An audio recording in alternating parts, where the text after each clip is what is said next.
Hello बच्चों, कैसे हो आप सब। आज हम देखेंगे perimeter of rectangle, perimeter of square और पेरीमीटर ऑफ ट्रायंगल। पिछले लेक्चर में हमने ना पेरीमीटर के बारे में समझा था, वो क्या होता है। आज हम देखेंगे कि पेरीमीटर ऑफ रेक्टेंगल क्या है, पेरीमीटर ऑफ स्क्वायर क्या है और पेरीमीटर ऑफ ट्रायंगल क्या है। ठीक है, पहले हम देखेंगे पेरीमीटर ऑफ रेक्टेंगल। ठीक है, पहले हम रेक्टेंगल के बारे में देखेंगे। ठीक है, तो रेक्टेंगल की एक प्रॉपर्टी होती है कि उसके अपोजिट साइड्स इक्वल होते हैं। रेक्टेंगल है, ABCD रेक्टेंगल है एक। ठीक है, जिसमें अपोजिट साइड है वो इक्वल है। जैसे ए बी और सी डी इक्वल है और बी सी और सी डी ए इक्वल है, क्योंकि ए बी की लेंथ एल है और बी सी की जो ब्रेथ है, ये ब्रेथ होती है, ये लेंथ होती है, ये लेंथ और ये ब्रेथ। ठीक है, तो बी सी और डी ए इक्वल है और ए बी और है ना सी डी इक्वल है। ठीक है, तो जो पेरीमीटर मैंने आपको बताया था वो क्या होता है, total length of the boundary होती है, मतलब बाउंड्री की टोटल लेंथ। ठीक है, यानी ये रेक्टेंगल है तो A B, B C, C D और डी ए, इन सबको ऐड कर दो, total length of the boundary होती है। ठीक है, तो पेरीमीटर क्या होता है, A B plus B C plus C D plus D A, क्योंकि total length of the boundary होती है तो मैंने सबको ऐड कर दिया। ठीक है, अब है ना इसमें क्या होता है, रेक्टेंगल में एक फॉर्मूला होता है। ठीक है, जिससे हम डिराइव करते हैं, रेक्टेंगल का एक फॉर्मूला होता है। ठीक है, तो उसमें क्या होता है, जो जो है ना दो अपोजिट साइड है उसको हम इक्वल लिख देते हैं। जैसे ये ए बी और सी डी है, ये दोनों आपस में इक्वल है, तो मैंने यहाँ पे जो सी डी है, सी डी को भी मैंने क्या लिख दिया, ए बी लिख दिया। ठीक है, और जो बी सी वो डी ए के इक्वल है, तो डी ए की जगह मैंने बी सी, ठीक है, तो बी सी लिख दिया। ठीक है, तो B C plus B C, two B C. ठीक है, तो इसको अगर टू कॉमन लेंगे तो टू अगर मैंने कॉमन लिया तो A B plus B C आ गया, और पेरीमीटर क्या आ गया, ए बी की जगह मैंने एल लिख दिया, बी सी की जगह बी लिख दिया, क्योंकि ए बी एल के इक्वल है, बी सी साइड बी के इक्वल है।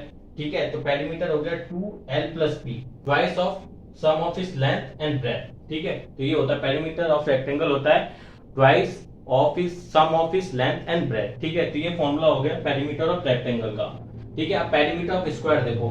ठीक है, स्क्वायर में क्या होता है, सारी साइड्स इक्वल होती है, A B B C C D और डी है ना, सारी साइड्स इक्वल हो गई। तो पेरीमीटर ऑफ स्क्वायर में भी वही दिखाना है कि ना total length of the boundary कितनी है, उसका मतलब भी पेरीमीटर होता है। तो पेरीमीटर को मैंने पी से डिनोट कर दिया है, और उसमें ना सारी जाना total length of the boundary को ऐड कर दो, A B B C C D और D A B B C C D और डी ए, इसमें सारे इक्वल है, मतलब ए बी भी ए के इक्वल है, बी सी साइड भी ए के इक्वल है, सी डी साइड भी ए के इक्वल है, डी ए साइड भी ए के इक्वल है, सारे ए के इक्वल है। तो मैंने ए बी की जगह ए लिख दिया, बी सी की जगह ए लिख दिया, सी डी की जगह ए लिख दिया, डी ए की जगह ए लिख दिया।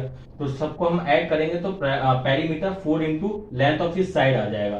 तो जो पेरीमीटर ऑफ स्क्वायर होता है वो 4 into length of a side होता है। ठीक है, तो सारी साइड ए के बराबर है, तो वरना पेरीमीटर ऑफ स्क्वायर का फॉर्मूला क्या हो गया, 4 इंटू लेंथ ऑफ साइड। ठीक है, तो ये पेरीमीटर ऑफ स्क्वायर हो गया। पेरीमीटर मैंने आप रेक्टेंगल आपको बता ही दिया है कि ट्वाइस इंटू सम ऑफ इस लेंथ एंड ब्रेथ, ये लेंथ हो गई, ये ब्रेथ हो गई। तो पेरीमीटर ऑफ रेक्टेंगल का फॉर्मूला ये होता है, पेरीमीटर ऑफ स्क्वायर का फॉर्मूला ये होता है। अब हम देखते हैं perimeter of triangle. Perimeter of triangle में क्या होता है, total length of the boundary same चीज है, तो यहाँ पे क्या होगी, total length A B B सी और सी ए। तो मैंने यहाँ पे पेरीमीटर लिख दिया A B plus B C plus C A. अब है ना ए बी किसके इक्वल है, ए के, तो ए लिख दिया। बी सी किसके इक्वल है, बी सी साइड बी के।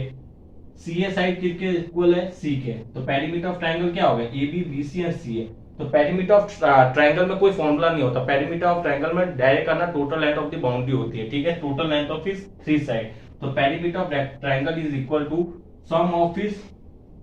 सम of all the three sides. ठीक है, थ्री साइड्स। ठीक है, तो ये पेरीमीटर ऑफ ट्रायंगल हो गया, सम ऑफ इस ऑल दी थ्री साइड। तो फिर है ना मैं आपको कंक्लूजन बता देता हूँ तीनों के फॉर्मूले। ये तो मैंने डेरिवेशन बता दिया आपको। ठीक है, इसमें सारे डेरिवेशन बता दिए। अब मैं डायरेक्ट आपको फॉर्मूले बता दूंगा तीनों के, जो आगे आपको काम आएंगे। ठीक है, तो ये आपने नोट कर लिया, नोट कर लेना, स्क्रीनशॉट ले लेना। ठीक है, तो मैं इसको रफ कर रहा हूँ। ठीक है बच्चों, तो मैंने यहाँ पे रफ कर दिया है। ठीक है, रफ करके मैंने तीनों के फॉर्मूले लिख दिए। ठीक है, वो जो पहले मैंने कराया था वो तो डेरिवेशन है। ठीक है, तो वो आपको बताने के लिए कि कैसे ये फॉर्मूले आए। ठीक है, तो पेरीमीटर आपको समझ में हो गया, total length of the boundary, सब में total length of the boundary लगा के फॉर्मूले मैंने बताया। ठीक है, तो आपको ये समझ में आ गया होगा। अब मैंने क्या डायरेक्ट सबके फॉर्मूले लिख दिए। पहला देखो, पेरीमीटर ऑफ रेक्टेंगल वो क्या होता है, पेरीमीटर ऑफ द रेक्टेंगल होता है टू एल प्लस बी, मतलब two into L plus B, twice of sum of length and breadth. Twice होता है किसके सम के, लेंथ और ब्रेथ के सम के, क्योंकि ये लेंथ और ये दी ब्रेथ, उसका ट्वाइस होता है पेरीमीटर ऑफ रेक्टेंगल। सेकंड देखो पेरीमीटर ऑफ स्क्वायर, वो क्या होता है 4a। 4a क्या है, 4 into length of a side, एक साइड की लेंथ ले लो और उसको 4 से मल्टीप्लाई कर दो, वो 4 पेरीमीटर ऑफ स्क्वायर आ जाएगा।